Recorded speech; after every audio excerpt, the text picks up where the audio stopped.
भ्रष्टाचार के मामले में नहीं बचने वाला, छोड़ूंगा नहीं मैं किसी कीमत पर भी।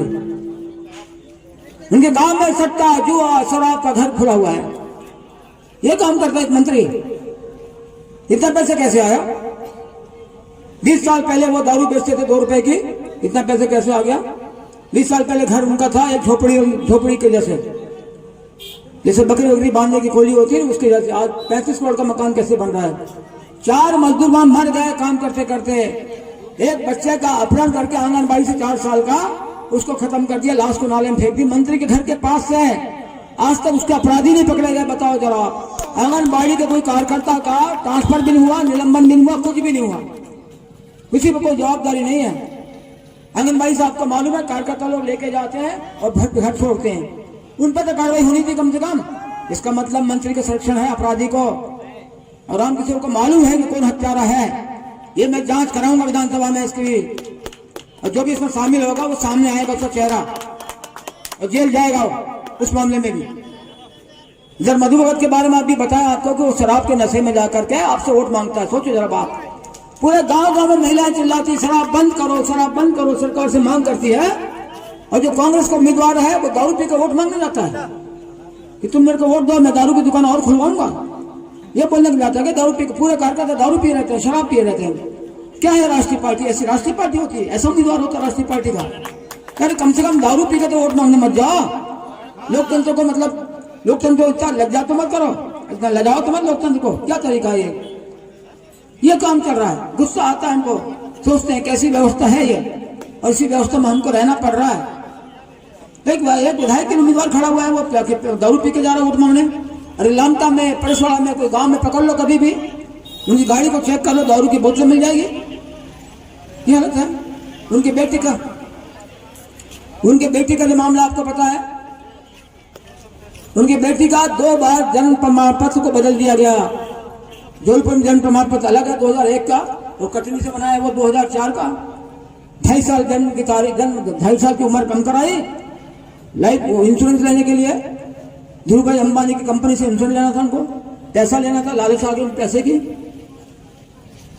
फ्रॉड किया गया, धोखाधड़ी की गई, 420 की गई। अपनी पत्नी का भी नाम बदल दिया उन्होंने, पत्नी का नाम था उनका भावना, फिर बाद में कर दी चंचला भगत। एड्रेस दे दिया कटनी का, रहते हैं जबलपुर में।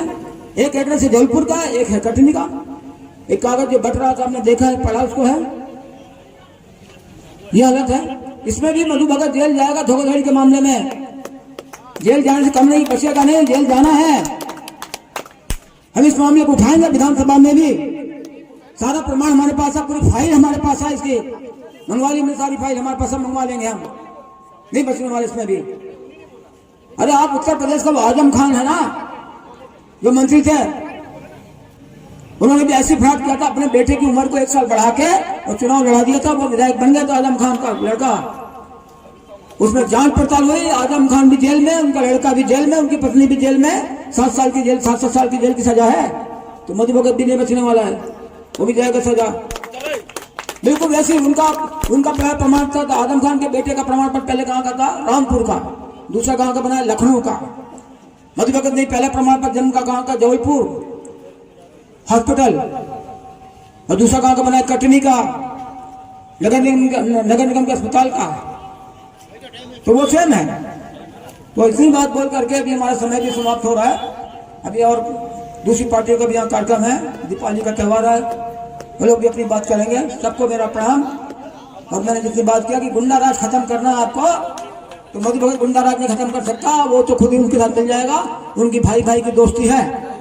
तो मैं यही आपसे बोलना चाहता हूँ कि गुंडा राज खत्म करने के क्षेत्र से विकास के लिए, प्रगति के लिए, विधानसभा आवाज उठाने के लिए, हर जुर्म के खिलाफ लड़ने के लिए आप हमारा जो आरी निशान है, आरी निशान को आप वोट दें। आरी चलेगी, बहुत पैनी आरी है और धारदार आरी है, ऐसे छक छक छक छक चलेगी एकदम से, अत्याचारों पर, भ्रष्टाचारों पर। मरम्मत नहीं करेगी किसी की। धन्यवाद। अपनी बात में समाप्त करता हूँ। आप लोगों को बताने की आवश्यकता नहीं है। महंगाई चरम पर है, बीजेपी की देन। आदिवासियों पर पेशाब किया जा रहा है, बीजेपी की देन। मणिपुर में महिलाओं को नग्न अवस्था में घुमाया जा रहा है, बीजेपी की देन। अब बी पार्ट कांग्रेस का काम होना चाहिए, क्योंकि भारत की दूसरी राजनीतिक दल की बड़ी पार्टी है। पार्टी जो है कभी विरोध की क्या बीजेपी का? अगर बीजेपी गलत कर रही है तो कांग्रेस जो है, जो विपक्ष के रूप में सबसे बड़ी पार्टी है, उसे विरोध करना चाहिए। लेकिन एससी का हो, एसटी का हो, ओबीसी का हो, माइनॉरिटी का हो, अल्पसंख्यक का हो या सामान्य वर्ग का व्यक्ति हो, अत्याचार अन्याय हर किसी के साथ में हो रहा है, पर्टिकुलर किसी एक जाति समुदाय के साथ में नहीं हो रहा है। ये स्थितियां परसवाड़ा विधानसभा की तो क्या ही बोले, वारे न्यारे चल रहे हैं। वर्तमान के जो सरकार में रहे आयुष मंत्री महोदय, उनके संरक्षण में रेत कितने जबरदस्त तरीके से निकल रही है आप लोगों को बताने की आवश्यकता नहीं है।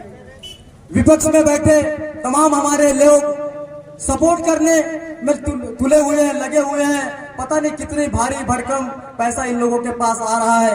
ये लोग जान के अनजान बन रहे हैं। जल जंगल जमीन हमारे लिए बहुत जरूरी है और हमने जब से देखा है तब से मेरे नॉलेज के अनुसार माननीय कंकर मुजारे जी ही जल जंगल जमीन के लिए लड़ाई लड़ते आए। साथियों, मैं आपको बता दूं, हमें ऐसा नेता की आवश्यकता है, ऐसा नेता और ऐसे नेतृत्व की आवश्यकता है जो व्यक्ति हमारी बातों को विधानसभा और लोकसभा में रखे। मैं बीजेपी से चयनित ढाल सिंह बिसेन जी की बात कर रहा हूं, जो कि हमारे संसदीय